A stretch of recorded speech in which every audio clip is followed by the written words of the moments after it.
Makapamulala, ini nga sabi ng Mayor Ruding Gonzales ning Mexico, Pampanga, tungkol keng 560 kilos a shabu a ikit da keng barangay San Jose Malino anyang Huwebes, September 28.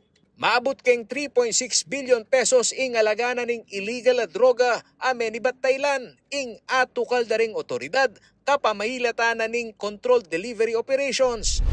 Siyempre may nga pamulala ako, may bigla ako eh.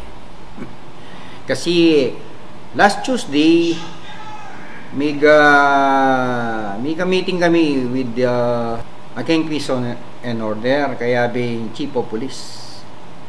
Ang po parengalawang barangay captains, in-address ko opinion na sana saup-saup kami kayong kapayapan na kay kaming balen, especially kuburi mo naman kayong drugs na yan.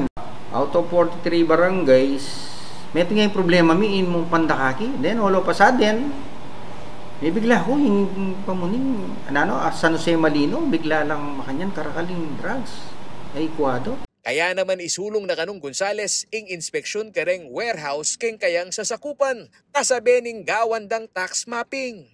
Akit laking drone footage ay nining CLTV 36 News, deng warehouse kareng siping-siping a barangay na ning Panipuan, Kamuning at Malino. Pwede tayo ako ikang barangay captain. Diba may man balo nung nanong lamanan nining bekuran da ngayon ako. Anyaya ko ketang ka na akong planong tax mapping. Alam nga naman itang buri kumita sing pera na ning kaya kaming balian at bangka nita dagdagan ko yung programa. Noon buri ko nga balo karining bodega nga rin nung nanong laman na talaga. Siyempre nung pamayad na lang tax at ako naman balo nung naning negosyo do. At ngayon bilang igpa na ning balen, ya akong alkalde ngayon siguro naman mature yung abalo ko nung nanoing lamanan ng kanakong balen. Wala naman pamilwaking pibale-bale mo yan. Utang king pibale-bale mo. Siyempre, balo mo nga nung naning lamanan ng bale mo, di ba? Pabor naman kanui Mexico Chamber of Commerce and Industry President Architect Nestor Mangyo king susulong ng Gonzales ang Mika site inspection, bang Mika transparency at makasiguro yung LGU ang lehitimo lareng negosyo king mesabing balen.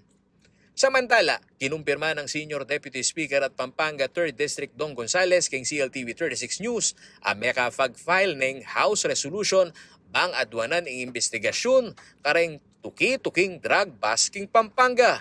At tatanda na niya mong Agosto, menikwala mo na mga 200 kilo na ning droga king meto nga parking kem barangay Mabiga, Mabalacat City. Kalibutara na ning banwang 2022, aso naman king 400 million pesos alaga na ning droga ing atukal darin reng otoridad king gasoline station king NLEX. Makasuporta naman kanu ing Mexico LGU king buri ng malyari ning kongresista. About king investigation na ning drugs na mekwangin ni king Mexico, susuportan kaya ka rin ni Congressman Dong.